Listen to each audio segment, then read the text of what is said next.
There we go. Hi, everyone, and welcome to this session.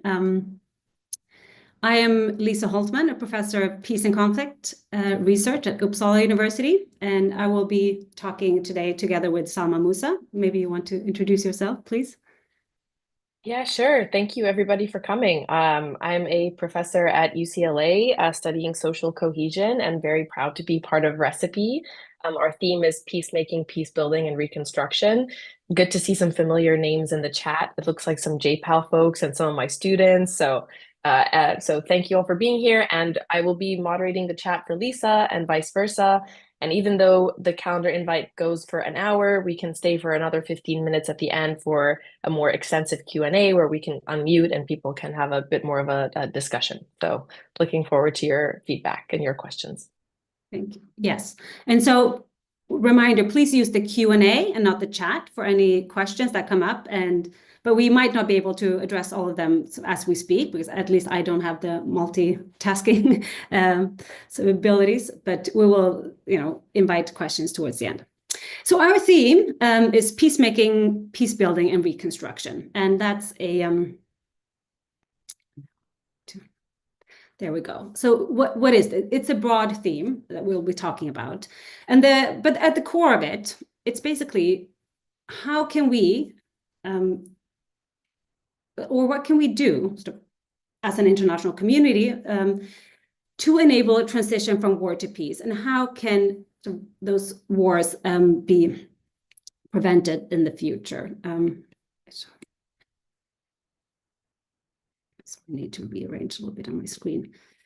Apologies. Here you see a graph of the number of fatalities in armed conflict from 1989 to 2023. And for those of you who attended last lecture by Dominic, so he talked about the development of war and sort of what drives armed conflict. So you might be familiar with sort of these trends. But here we see in several of the regions of the world, we've seen an increase in the number of fatalities over the last 10 years, and quite drastically so, driven by Syria, driven by Gaza, Ukraine, Ethiopia, Sudan. There are several sort of areas where we've seen a lot of violence. And this is only sort of armed conflict violence. There are also other forms of political violence that are not even captured by this graph. So we will talk about peacemaking, and we can think of that as efforts to end conflict, improve security, enable a political process instead of conflict. We'll also talk about peace building, some efforts to make peace more sustainable in the long terms and improve intergroup relationships to make peace more sustainable. And also reconstruction. We think of that as being sort of creating conditions that reduce incentives for conflict and increase opportunity costs for participating in violence. And I will begin this lecture by talking about international efforts. So interventions by international community, international organizations. So through peacekeeping, mediation, and other efforts to sort of contribute to peacemaking primarily and reconstruction. And after that, Salma will talk about more sort of local peace building efforts. That's more sort of, grassroots and other forms of interventions more at the local level.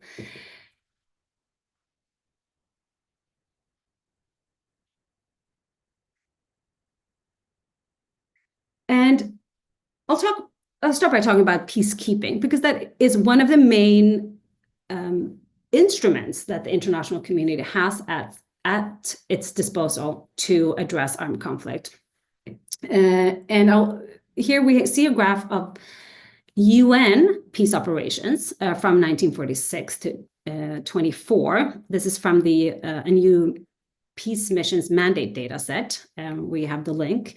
And as you can see, it's, after the end of the Cold War, the number of missions increased drastically, and it has been used frequently as an instrument, sort of through the Security Council and the UN, to address armed conflict, often through, for example, inviting the UN through a peace agreement to oversee transition to peace, but it can also be while violence is still ongoing. So there are a lot of different types of situations in which peacekeeping is used.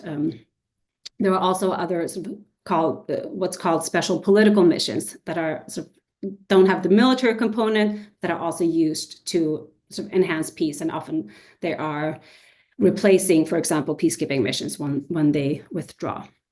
But before we talk about what peacekeeping does, it's important to emphasize the three key principles, which distinguishes peacekeeping from other forms of military interventions that might be also intending to make peace or enforce peace in some way. And it's impartiality. So through the UN, these peacekeeping operations cannot take side in the conflict. They can address violence, but they can never take side in the political contestation. So side with either of the actors. The second is that it must be consent-based. And de facto, that means if it's a civil war, that means that the host government needs to invite the UN to come with military deployment on its territory. But oftentimes, or at least sometimes, also non-state actors are invited to give their consent, but it's less formalized in many situations. And the third is the non-use of force, except in self-defense. And so it cannot be used offensively to enforce peace, but it's defensive use of force, and with this impartiality guiding any kind of action. And if we look at how these are composed, it varies quite a bit in terms of the dimension of it, but many of them have the core of it is military troops that are deployed from various UN member states, deploy under a UN flag. But alongside military troops, we often see police units, we see military observers, and civilian staff, and they perform different functions in these missions. There's also you also see variation in the type of mandates that they come with. So a very common mandate is to monitor ceasefires, but it could also be securing buffer zones. If it's an interstate conflict, the board is quite clear, but in civil wars, that's often less clear, but it could be that there are lines by which, the parties separate that the UN can oversee. If not, they will engage in patrols and kind of build bases in various locations to oversee security more broadly. Protection of civilians has become a core mandate of many operations nowadays, and several peacekeeping operations are authorized to use force to protect civilians. So it's not offensive use of force, but it's part of this non-use of force in self-defense and in defense of the mandate. So under that understanding, they can protect civilians. DDR is also a function. So demobilization, disarmament, demobilization, and reintegration, of combatants after a conflict has ended. There's a lot of rule of law aspects, so building and enhancing the ability of the state to respect the rule of law. There's democratization mandates. So there's a lot of different types of mandates that we see. I see now that there's a question about this sharp increase that I'll just comment. And that's exactly right. So you're asking, why is there a sharp increase after 1988? And it's exactly because of the collapse of the end of the Cold War. So during the Cold War, it was very difficult for the UN Security Council to come together and make decisions about collective security. We have a few, the missions that were active before that were many of them were established early on and not during the height of the Cold War. But after 1989, there was a shift where it was easier to sort of make these collective decisions and decide to use peacekeeping as an instrument to oversee transitions to peace. Sorry, also an example of where they are right now. Well, there's a big mission in the Democratic Republic of Congo, has been there for decades and it's now planning to withdraw upon request of the government of DRC. There is still a big operation in Central African Republic, in South Sudan, etc. So there are several missions in place in that part of Africa. We have in Lebanon also a long-standing mission, a mission that has been sort of under attack when insecurity has increased in the region lately. And there are other sort of smaller, these long-standing missions on border missions, for example, in Cyprus and India, Pakistan along the border. But those are like smaller ones. Let's move to ask the important question. So does peacekeeping work? There is actually an article that I cite here at the top. It is called "The Extraordinary Relationship Between Peacekeeping and Peace." And these are three scholars that are very prominent peacekeeping scholars that wrote this review piece where they look at what we know about this relationship. And what they identify is that there are a lot of studies looking at different outcomes, using different methods, using different data, but that come to similar conclusions that peacekeeping is, a relatively effective instrument for achieving peace or peaceful outcomes. So we have studies showing, for example, that peacekeeping prolongs peace. So if there's a ceasefire agreement and there's a peacekeeping operation deployed, we see that ceasefire is more durable. Also that it might reduce fighting, even if there is no peace agreement in place. So by being present, they enhance security through these patrols, through these sort of buffer zones, by being present and sharing information with the armed actors. They reduce violence against civilians. So this has been identified both if we look at the country level. So in the situations where peacekeepers are deployed, we see lower levels of violence against civilians, but also locally. So where in the areas of operation, we see less violence against civilians in those locations. Peacekeepers can also enhance intergroup cooperation. And that may enable peaceful relationships, not only between sort of government and organized rebel groups, for example, but also between more sort of non-state actors, armed non-state actors that represent various interests in conflict situations. There's also work showing that peacekeeping can decrease IDP flows, so internally displaced persons.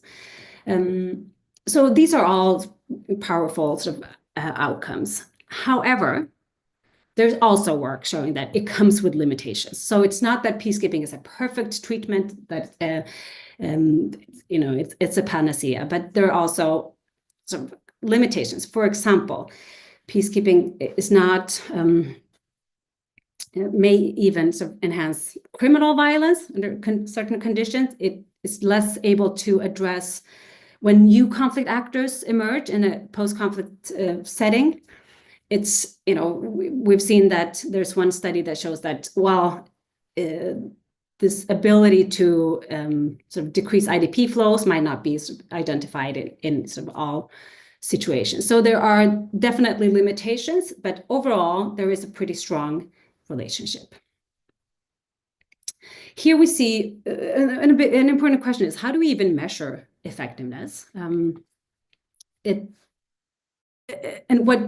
of the things that we need to consider is, what are we expecting peacekeepers to achieve, and what do we measure it against? And in my view, at least, we need realistic expectations and a realistic measure of what they can achieve.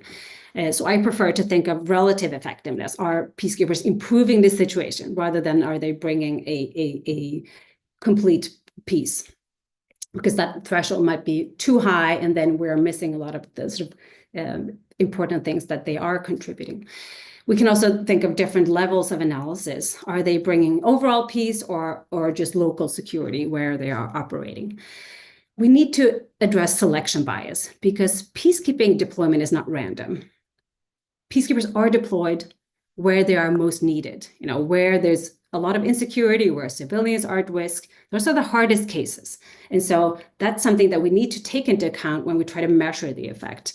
And so if we look at research, there are various ways of trying to identify sort of the causal effect of peacekeeping, using matching technique, where we take observations that are similar in many respects and then see whether the ones with peacekeeping are different from those without peacekeeping. There are attempts to use instrumental variable approaches or difference in difference models, where we look at sort of treatment effects. Those are technical terms, but just to say that there are various efforts of trying to get at the causality of these things. And here I'm just showing, now I'm going to get to the figure. This is Central African Republic, where we see the red crosses are observations for each year where we know that there were civilians targeted in one-sided violence, or where an organized armed actors has been recorded to target civilians. It doesn't capture all the violence against civilians, but this a special kind of violence where we have concrete information about those type of attacks. And the blue dots are where peacekeepers are deployed, the peacekeeping bases. So we see that they are deploying where violence takes place primarily, but there's also variation. There are locations where violence takes place where there's never a peacekeeping base. And so, how they deploy in relation to violence will of course matter for how effective they are. So those are things that we can take into account in research. I'm going to look at the chat Q&A later on and address if there are specific questions. And so it can reduce violence, but also we can also ask whether peacekeeping contributes to economic development. And if we look at the research, there's quite a mixed bag of, in terms of what they find. Some studies find that it does seem to contribute to economic development in various ways. Others find that it doesn't, or maybe it does when they are present, but then sort of after, if we look at post-deployment periods, less so. So I'm going to present just the results from one study that we did when we used these localized data, the ones that I showed you, where we look at where the peacekeeping bases are set up, to understand, do we see an improvement in economic development when they are present, but also what happens when they withdraw in that local area. And we use satellite nightlight data as a measure of economic development. It's not a perfect measure, but it has been shown to capture quite well development at the local level, because that's something that's very difficult to capture with other measures. Development is often measured as GDP per capita, for example, which is difficult to capture at the local level. And so nightlight data can show us where development is sufficiently, so where we see development taking place. And what we find is a positive effect of peacekeeping deployments that lasts also after peacekeepers withdraw. So we can look at the first one to the left. We look at the zero in the middle is where peacekeepers come to a place. So before that, anything to the left is the pre-deployment. So that's the level of economic development up until that point. But after peacekeepers deploy, we see the trend going up, and that captures an improvement in economic activities, what we could say, that nightlights increase. If we look at the middle one, that's what happens when they withdraw in that very cell. We see a decline in development after peacekeepers withdraw, which is not very strange. If you close the base, just that whole economic activity is closing down. But what's interesting is when we look at the third, the one to the right, we see what happens after peacekeepers withdraw compared to the locations where peacekeepers were never present. So now we try to get at not just the withdrawal effect, but in these locations that had peacekeeping, are they doing better over time compared to those that didn't get the treatment? And here we do see that there is an strong, like an increase over time. So we theorize that peacekeepers are able to bring sufficient, opportunities. They are sort of enhancing security and bringing opportunities that can be utilized locally after they withdraw. Related to peacekeeping, we can also think about foreign aid as a tool that the international community can use to enhance development and peace in the long term. If we look at research, and I will only cover this briefly, it's a complex relationship. So there are ideas that aid could potentially support peace by addressing grievances. So if conflict is driven by inequality and poverty, which we know that it is, there are a lot of studies showing that, then development aid could be used to address that. But if we look at the empirical evidence, it's quite weak, and it depends on a lot of conditions. And there's also work showing that it can even bring sort of negative consequences. So aid can incentivize conflict through predation. And especially humanitarian aid or types of aid that's kind of fungible and lootable can incentivize violence as actors compete for control over those resources. So there's a lot of, it's really a complex relationship where it can bring and sort of should be able to address grievances long term, but it also has these short-term incentives that could spur violence. However, there is also this recent study showing that peacekeeping can actually mitigate the effect of aid on violence against civilians, is what they look at. So if we don't think of these as separate treatments, so either we have peacekeeping or we provide aid, but together they can enhance, maybe provide better outcomes if they are combined, where aid could provide the positive impact and peacekeeping can make sure that those negative effects are not taking overhand. Lastly, mediation. That's also, of course, a very important measure that actors and the international community can use to address conflict. And if peacekeeping is a primarily military tool to enhance security, that can only sort of provide, security is not peace long-term. So we need something else. We need also political process. And here mediation can bring parties together to talk about sort of conflict resolution more long-term. So the important aspect here to keep in mind is that it's consent-based. So both parties need to agree to a third party coming in and mediating these issues. Sometimes governments are reluctant to accept mediation just because that also means that they legitimize rebel groups, armed actors. They kind of acknowledge that they have leverage over the political process, that they are important enough to bring to the negotiation table. And so there is evidence that when rebel groups are stronger, we're more likely to see mediation, because those are the times where governments are pressured to accept a political process. And looking at last week, Dominic also mentioned mediation, and he said that there's not a lot of evidence, hard evidence showing that it works. There are some studies that indicate that mediation can enable peace under certain conditions. So this is about the timing of mediation is important, and that the conflict is ripe for that type of resolution. The mediation style matters, whether mediators are biased or not, and the type of leverage they come with could impact the ability to bring a peaceful outcome. So the coordination efforts of that. So mediation can work, but it is only talking and bringing actors together. So it requires that they are willing to sort of engage in that process.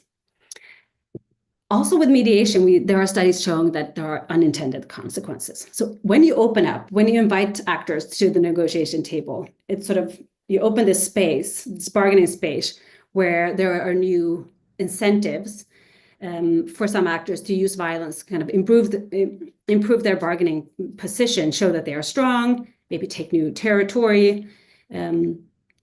For the groups that are excluded from the mediation, they might be incentivized to sort of spoil this process because they risk being excluded from a political process. So there is this risk that it brings, violence from certain actors.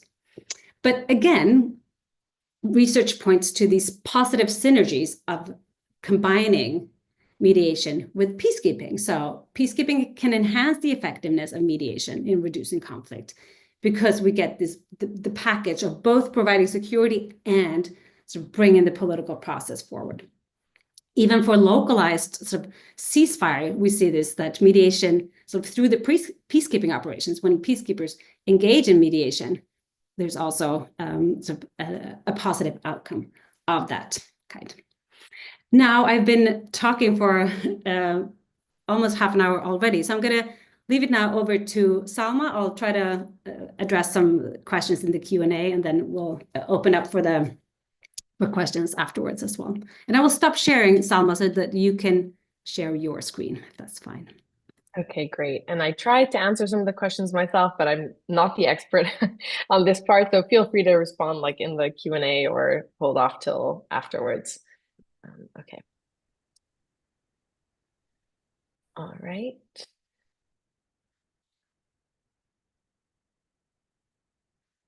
Okay. You can all see this, Lisa, that looks good. Okay, great. So thank you, Lisa, for that. I mean, I was learning probably as much as everybody else in this group, which probably tells you a lot about the fact that there's a disconnect between research on peacekeeping and peace building. They're definitely two different strands of literature. So I'll do my best to cover a few of the main issues in the peace building work. So what is peace building? Addressing the root causes of violence and trying to promote long-term social cohesion, which I'll define in a second, through political, economic, and social policies and initiatives. So they focus on conflict prevention, so things like early warning systems. Dominic might have talked about this, some of his work touches on this. So trying to deal with disputes before they escalate, reconciliation and healing, so dialogue, truth-telling, justice, transitional justice commissions, strengthening institutions, so fair governance, structural legal protections for minorities to create stable political and legal systems, and economic development to both address the root economic causes of intergroup conflict and also to make it less attractive for people to join armed groups.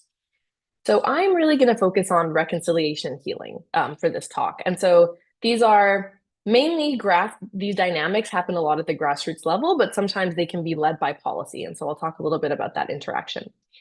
So the three policies I'm going to talk about in particular, or interventions, you can say, one is intergroup contact, the other is transitional justice, and the third is a few different policy tools that can build an inclusive national identity.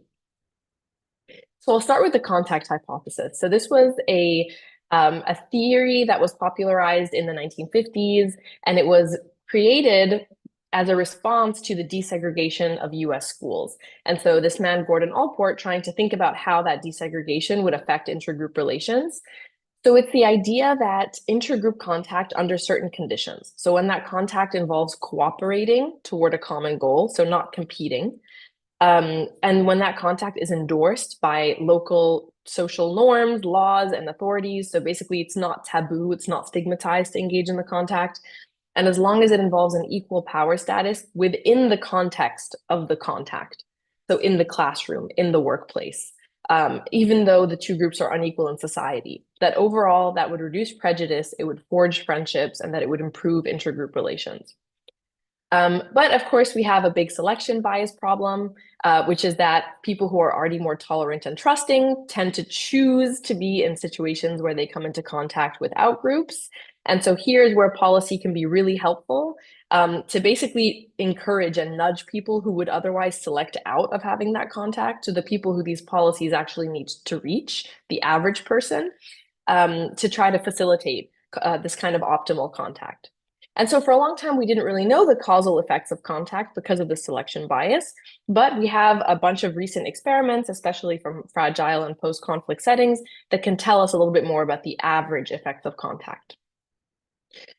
So here's some evidence from a study of mine that was done in northern Iraq. So at the time, ISIS was still there. Then halfway through the study, they were pushed out. And so the research question was, can intergroup contact build tolerance and trust after war? And in this case, between Muslims and Christians who were displaced by ISIS.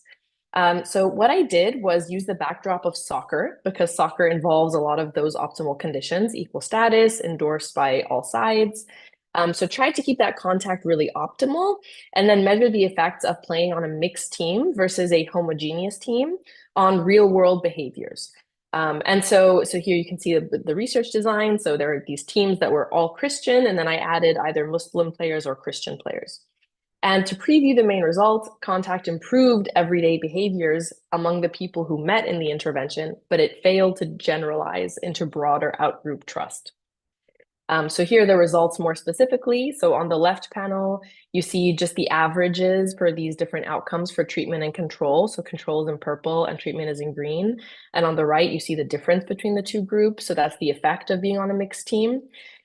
So these on the field outcomes that capture trust between teammates, basically, you see these big effects. So you're more likely to train with Muslims, to vote for a Muslim player to receive a sportsmanship award, to sign up for a mixed team next season, but no change really in the off the field outcomes. So that broader social trust, that trust towards strangers, which is the really important part for social cohesion, we don't see any change.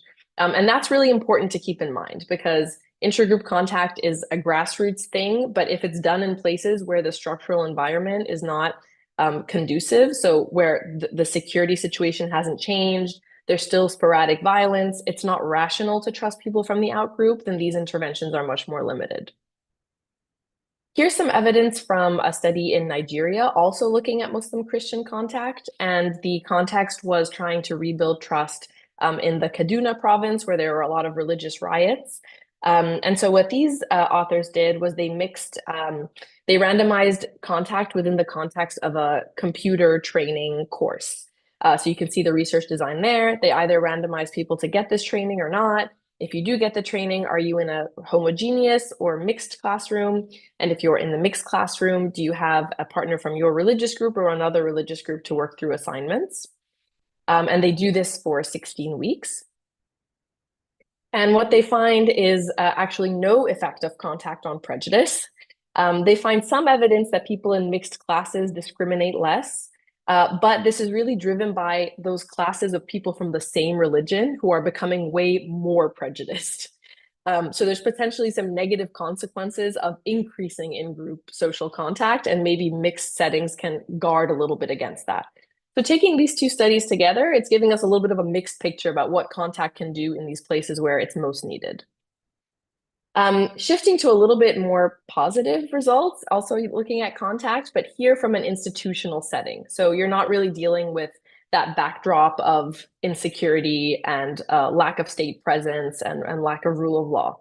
Although that's debatable. So this is a paper that came out a few years ago on trying to assess the effect of Jewish Israeli patients being randomly assigned to Palestinian doctors. And so in these like walk-in clinics. And what they find is an increase in the positive social distance. So the fact that you actually see Arabs and Jews as being closer, so that's a positive effect. You're more likely to think peace is possible. You feel slightly warmer toward people from the other group. So in this case, like Palestinians and Arabs, a little bit of an increase in intergroup trust. And when you take an average of all those things, you see this kind of positive bump in intergroup relations on the whole. So potentially when you have this kind of institutional environment, and you're focusing on like the majority group, which does not necessarily feel threatened in this environment, that there could be some positive returns to trying to build in this contact at an institutional level. And our last study, also looking at a more institutionalized setting, comes from South Africa. So what's the effect of being randomly assigned to having a dorm mate, so sharing a dormitory with someone from another group? In this case, it was whites and blacks in South Africa at the University of I want to say Johannesburg, but it might be Cape Town. And what they find is that being assigned to a dorm mate from a different race basically eliminated racial stereotypes on both sides, and it actually improved grades for some of the students. So again, suggesting that these more like formal institutionalized settings that embed contact, where people don't have to worry so much about their physical security, can be really where we see the returns to contact. So that's kind of one strand of research. The other really key part of reconstruction and peace building can be these transitional justice programs when we're talking about these post-war settings, especially civil wars. So these are mechanisms that are trying to address human rights violations that have happened after war, after periods of authoritarianism or other forms of systemic injustice like apartheid. They try to promote accountability. They try to promote reparations and reconciliation. So they're really bringing together victims and perpetrators in the same room, which is, I guess, a form of contact, but it's very different in the psychological dynamics. So one thing to know is that these programs are very popular. So here's a plot that I stole from the study that I'm going to talk about in a second. So countries that have rolled out reparations programs have, you actually see these around the world. They're pretty geographically spread out, and they've actually been increasing since the 70s. And so this paper tries to look at who actually registers for these kinds of programs to be eligible for reparations. So this is the case of Colombia, where you can actually formally register as a victim to be eligible for certain reparation benefits. And so what these authors find is that before we even get to the effects of being part of these initiatives, there's a lot of selection into who actually decides to sign up for these initiatives based on whether the type of violence was perpetrated by the state versus by guerrilla groups or paramilitaries. So if you were a victim of state violence, because the state is the one who's controlling these programs and you have less trust in the state, you are less likely to register. So that's an important barrier to understanding like the effects of these programs is this kind of selection. So you see here the relationship between being victimized by the state and registering for being a registered victim is much more flat in that first plot compared to the other two. And this is really driven by people who were exposed to state violence being much less trusting of all sorts of state institutions. So especially the judiciary, the armed forces, the police. So that's an important barrier to these programs to keep in mind. But let's say that we are looking at the people who do make it into these programs. So what are the effects? So this is one of the rare RCTs. So trying to get us some causal evidence on the effect of these programs. So what happens when you bring people, perpetrators and victims, in one room, basically, to discuss what happened? So this was an RCT trying to evaluate a Truth and Reconciliation Commission in Sierra Leone a decade after the Civil War. They randomly assigned some villages to these sorts of discussions, and other villages were in the control group where they didn't have these discussions. And they looked at a variety of different survey-based outcomes measuring social capital, forgiveness of perpetrators, and mental health. Those are the three main categories. And they also had some behavioral games to look at like willingness to contribute to public goods. So another measure of like social capital. And they looked at these outcomes 3 to 31 months after the intervention. So really durable effects. And what did they find? So excuse the grainy plot, but what you can see here is these different outcomes on the left. So willingness to forgive perpetrators, we see a positive effect. Trusting migrants, positive. Increase of generalized trust, positive. Community group participation, positive. Not much change to willingness to contribute to public goods, but we see one really, really important negative coefficient, which is on psychological well-being. So these kinds of Truth and Reconciliation Commissions increase social capital, but it comes at a large psychological cost. So this index, psychological well-being, is made up of anxiety, depression, PTSD, and all of those things are triggered and heightened as a result of this program.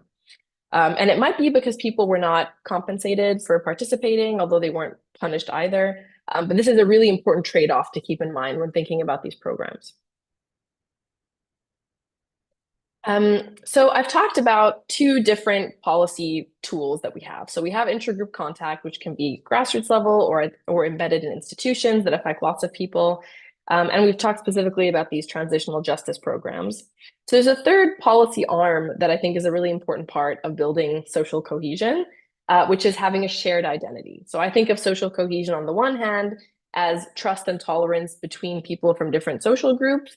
But on the other hand, you also need a shared identity or a sense of shared identity. That's the kind of thing that creates the sustainable peace, is to actually expand the boundaries of who you consider to be your in-group.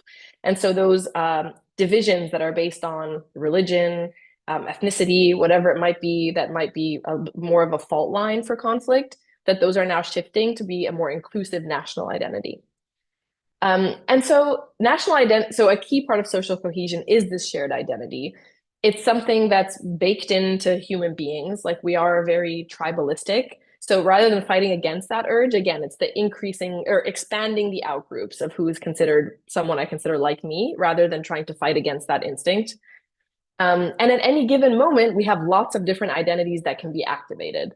And so national identity is just one possible identity that could be politicized. So you're a member of a language group, you might be a member of a citizenship group, a member of a certain religious group, your gender, right? These are all things that could be politicized and are not, and that probability of being politicized also doesn't stay stable over time. So national identity can change in response to events that happen, to appeals by different kinds of political entrepreneurs. So these things don't stay stable over time also. They're very much in flux, and the definitions can change. And so given that national identities are things that can be socially constructed and that can be reinforced by elites, what are the better and worse types of national identities to include stigmatized minorities and to build this sense of shared identity in a way that reduces the likelihood, hopefully, of long-term conflict? So I'm going to make a case here that the best national identities are the ones where minorities and outsiders, so like migrants, refugees, IDPs, can opt in. So these should be what we call chronically accessible, not situationally accessible. So that means that these are national identities where the basis is something that can be participatory and voluntary rather than being based on some immutable dimension of your identity. So if nationality is, implicitly or explicitly defined based on ethnicity or religion or language, that makes it very, very hard to build social cohesion among groups that are not born into those groups. So to give an example, America has a lot of problems in general, and especially now. But arguably, one thing America has done relatively well relative to other countries in Europe is the building of an inclusive national identity and the use of its symbols. So for example, 4th of July, so national holidays. In the US, there's a barbecue, there's American flags, there's fireworks. That's something anybody can participate in, right? Same with Thanksgiving, obviously extremely problematic holiday, but in terms of the just everyday participation in this national event, you have a turkey, maybe it's made of tofu, there's pumpkin pie, and sorry if anyone here is fasting right now. But the idea is that these are things that immigrants and people from other groups can participate in no matter where they were born, what religion they are, what language they speak. Compare this with, I took just the screenshot of national holidays in Italy. And so one thing that really stands out at you, for example, is that all of these holidays, the vast majority of these holidays are religious, right? So it's very hard for, a refugee to participate in, All Saints Day, right? Or an Immaculate Conception Day. And so it doesn't mean that these are bad things, right? We need these things to also have to preserve national character, and that's what makes the world, a wonderful place sometimes. But where to find that balance between an inclusive national identity and still preserving national character? So really, governments can go two ways when it comes to building national identity. They can go the assimilationist way, where they try to force minorities to assimilate, or they can go the more multicultural route and allow different groups to preserve their communal identities. So regardless of our normative stance, like what we think should be the case, let's just look at the evidence of what are the effects of these different kinds of policies. So here's a paper on evaluating the effects of discriminatory language policy. So what happens when you ban a language? So this was looking at the US in the post-World War I period. There was a lot of anti-German sentiment. And in some states, the use of the German language was banned in elementary schools in an effort to forcibly assimilate Germans in America. And so the question is, like, what are the effects of this? Even if regardless of whether we think this is a good or bad idea, does it actually work or not? And language groups especially have an important status compared to other types of identities because language is the technology that you actually use to cooperate. It's really the only identity that's needed to actually physically cooperate with members of other groups, as opposed to religion, which does not matter as much. So what happens?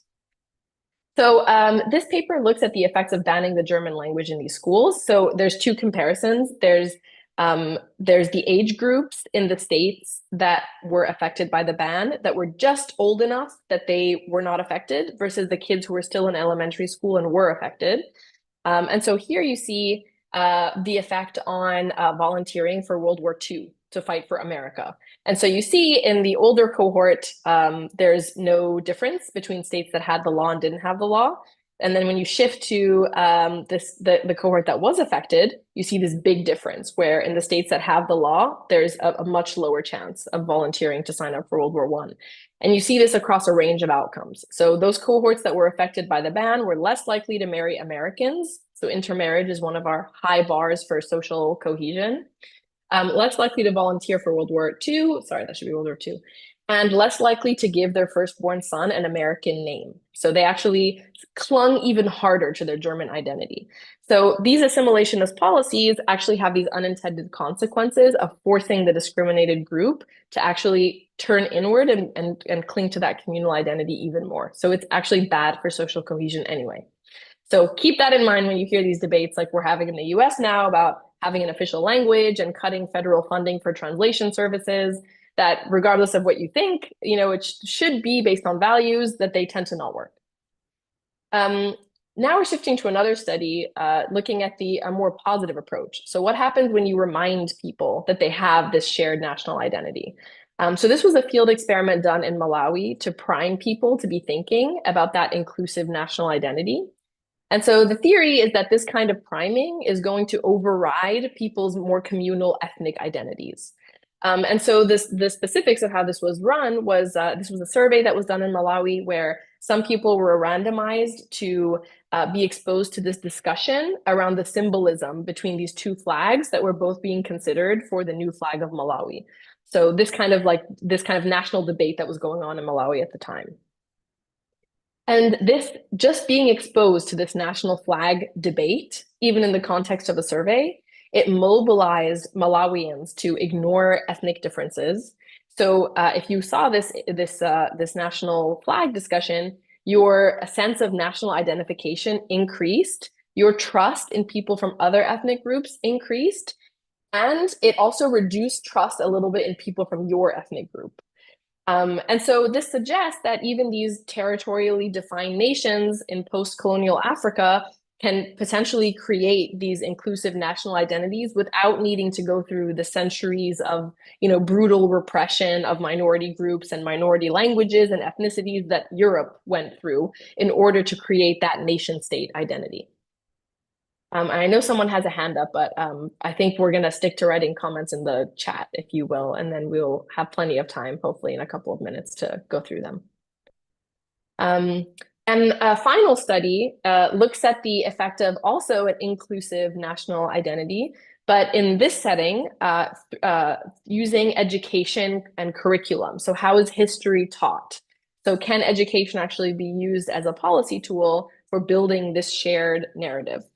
So this paper looks specifically at India and looking at relations between Hindus and Muslims.